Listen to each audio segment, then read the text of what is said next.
It is not the best day for filming. I've also filmed this twice already, and for whatever reason, it was corrupted or something happened. It's raining, and that was not in the forecast today. And yeah.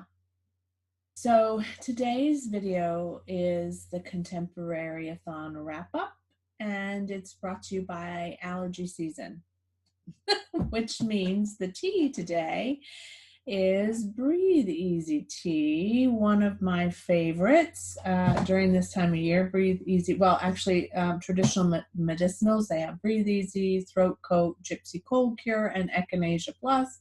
If you've never tried them, they're fantastic. I wish they were a sponsor for my video because I think that would be neat, but nevertheless, they're not. I get no money from telling you to drink Breathe Easy tea, but I can tell you that it is fantastic. So give it a shot when you are feeling under the weather or the allergy season is getting you down. So my wrap up for Contemporary-A-Thon, I did way better than I thought I would do. Partly because I had a migraine on Sunday, which for some reason meant that I could not sleep after midnight and was having trouble. So I woke up and got up out of bed and started to read. So I began Contemporary-A-Thon with Small Great Things. This was to fulfill 3 prompts of the 7, and it ended up fulfilling more. So this one was my most recently acquired contemporary.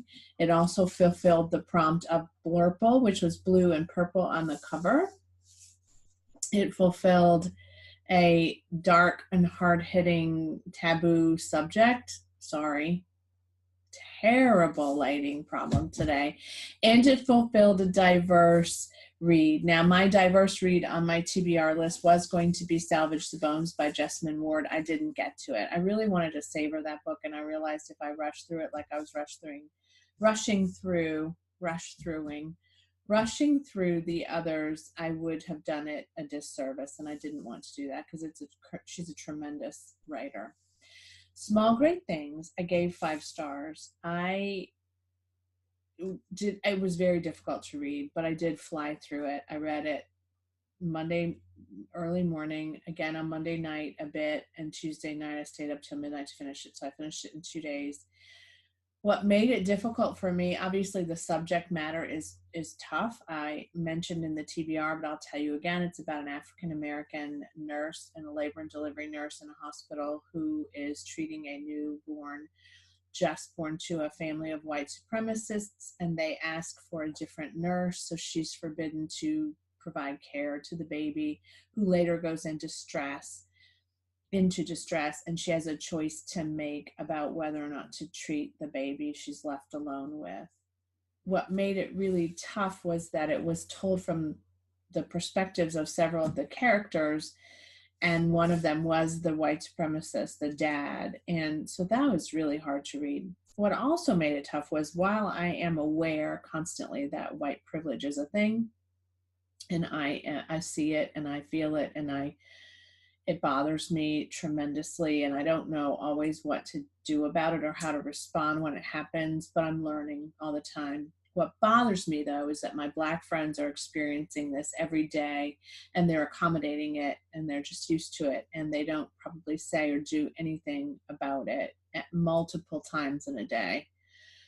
So that was tough for me to see and to read. Also, what made it hard for me, and I brought this on myself, was that I typically like to read a book before a movie if possible. And I don't usually look at who's going to play the characters in the movie, so I don't see or hear a voice that, or see a person while I'm reading the book.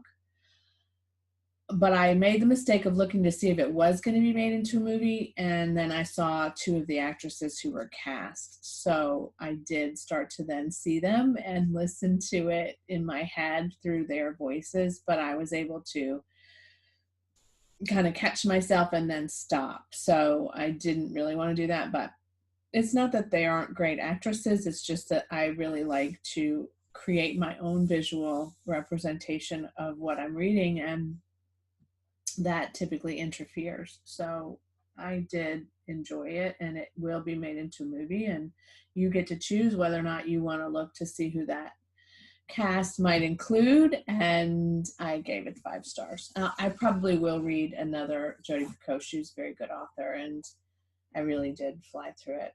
The next book I picked up on Wednesday was Silver Linings Playbook by Matthew Quick.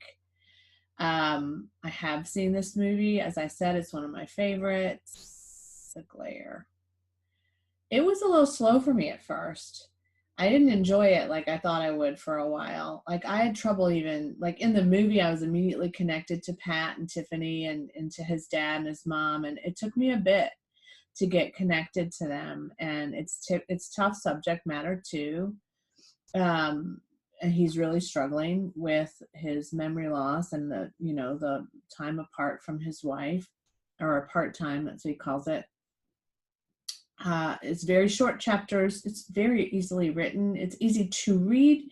I was just having trouble sticking with it. And I think I was kind of on a book hangover from Small Great Things too. But I mostly read it. I read about 70 pages and then during the week. And then I started on the weekend. Saturday we had dance competition again. So I read a good part of it Saturday. I finished it Sunday morning. Gave it 4 stars. For a while, I thought I was going to be giving it like 3.5, but I gave it 4 stars. The ending is lovely, just as it is in the movie, if you haven't seen it. The third book I read this week and finished was The Silent Patient by Alex Michaelides.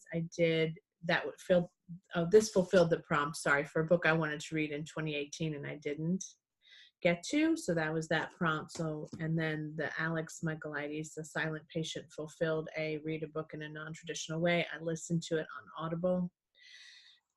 I didn't love the narrator, I'll say that first off, but that's sometimes they're great and sometimes they're okay. I mean, he wasn't, there's a man and a woman who narrated. They weren't horrible. I just didn't love them a lot. I wanted to read The Silent Patient. It was one of my top 9 in 2019 because I had read the first 3 chapters and I really was intrigued by it, and it was a good plot.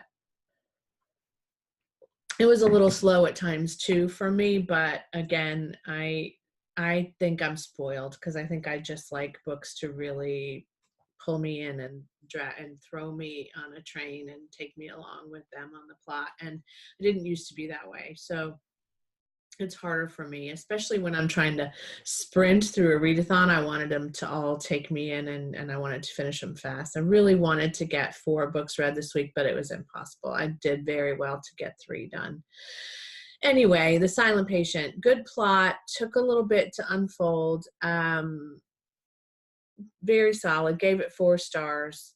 I felt like it was going to have a twisty, turny avenue in there, and it did. And I see that it has some comments that are less than satisfied, but I really did enjoy it, and I'm glad I read it. So reevaluating my stack, I did finish 6 of 7 prompts, which is really, that probably got me up closer to an A than a A- maybe instead of a B on my first official readathon.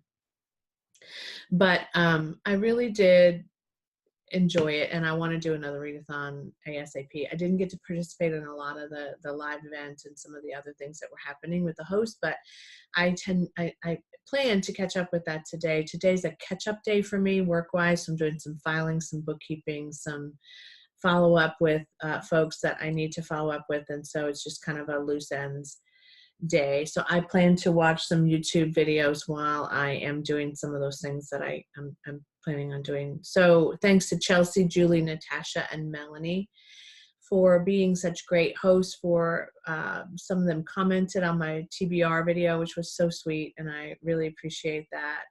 shout out by them. And I can't wait till the next one. I think there's one in March I'm going to take a look at, so stay tuned. I'm filming and planning my March filming now, so I'm getting ahead of things, which I love. And again, just thank you so much for the support. A couple of housekeeping items about YouTube. A couple of my friends have mentioned some things I want to clear up. When I say I want you to like, comment, and subscribe, some of you are wondering what that means because you think you're doing that now. And so here's what it means. At the end of every YouTube video, there is a thumbs up or a thumbs down. At the bottom of there's a bar that runs underneath it. And you can choose to give it a thumbs up, which means you like it. And what happens when you do that is that YouTube sees that I have a number of likes, and then I am able to sort of rise up into a level where I'm more recommended by YouTube to other viewers who are looking for this kind of content. So that benefits me as well. So please give it a thumbs up if you like the video. If you don't like it, you don't have to give it a thumbs down, but just, you know, if it's not your thing, then it's not your thing. You don't have to do anything. But the thumbs downs do count against you, and I don't want that to happen. So the other thing is subscribing gives you an opportunity to see when I posted another video. And so that helps if I don't post it somewhere else, which some of you see because I post it on Facebook or Instagram or Twitter. But I don't always have time or things to do that. So I would love it if you would subscribe so that you'd get a notification. And again, the more subscribers I have, the more YouTube is likely to recommend me to other people, which is lovely as well. And so it promotes my channel in a way that I can't do otherwise. So likes and subscribes are very important, and comments of course also make a difference, and they just give me feedback on what you like and what I can do more of. So that's why that's so important to me. And so if you would do that, if you have a moment, I appreciate it. You do, I think, have to be logged in maybe to subscribe and maybe even to like. So, but if you have a Gmail account, you already have an account, it's easy for you to do that. And if you don't, that's really easy to do as well. And again, you get some pretty neat things with a Gmail account. So it's not just all about YouTube. There's a lot of things you can do with Gmail and the applications that Google provides that you cannot get without one. So thanks again for your support, your comments on Facebook and in other ways. And I, as always, hope that you have a wonderful, wonderful, happy day of reading. If it's raining in your neck of the woods, then what a great day to pick up some tea and grab a really good book and enjoy it in this cold, dreary, rainy, cold weather. Thanks again very, very much. And I will see you very soon. Bye-bye.